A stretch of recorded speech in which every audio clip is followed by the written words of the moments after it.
যেটা এখন ডিটেল না জানি ওই রকম ইউনিভার্স এগুলোকে নিয়ে একটু প্রেয়ারিটি হয়ে যাচ্ছে।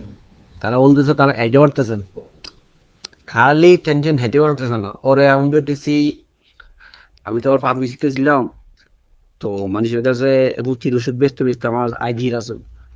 তো তারা বললাম বাংলাদেশে তো বিভিন্ন ফাইল আছে রুচির, রুচি আমারও কি বিভিন্ন জাতের ফাইল আছে, এগুলা খাইলে কিন্তু খাওয়ার রুচি আছে। তো এখানে ফার্মেসি গেলাম, তার কাছে অত বড় ফাইল নেই, কিন্তু তারা ট্যাবলেট দিয়েছে। এখন তারা ট্যাবলেট খাইছে, আধা ঘন্টা পরে খানা খাইছে, মাসাল্লাহ দিলে ভাত খাইয়ে শেষ করছে, তারপরে ক্ষুদা আছে মানে ফ্রিজ খুললাম, খানার কিছু আছে দেখলাম বুট আছে, বুট প্রতিবারই বুট খাবাই না, এরপরে গেলে খানা তাদের ক্ষুদায়। তারপরে যে ফিরি নেওয়া করলাম, ফল আছে, মালটা আছে, বিভিন্ন জাতের ফল আছে, এবং ফল খাবাই দিচ্ছে।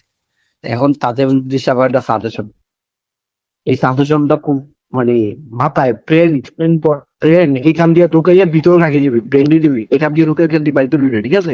স্যার তাদের কাছে সলিউশন হচ্ছে প্রথমে করতো টেম্পেরারি কমাই দিবা, লিমিটের অত কমাই দিবা, নিয়মিত ঘুম যাইবা, আর নিয়মিত খানা খাইবা, আর সবচেয়ে আরেকটা যেটা সবচেয়ে, যেটা এখন ডিটেল না জানি, ওই রকম ইউনিভার্স ওইটা কমাই দিবা, ঠিক আছে? গিটারের কিছু দেখছিলাম, গিটারটা মাদানো কমাই দিবা, নিয়মিত ঘুমাইবা। আজকে যে টাইমে খানা খাইছো রাতে, খানাটা 2টা রাতে খানাটা শেষ করে 2টা মতো ঘুমাবে, ঠিক আছে? Yes sir.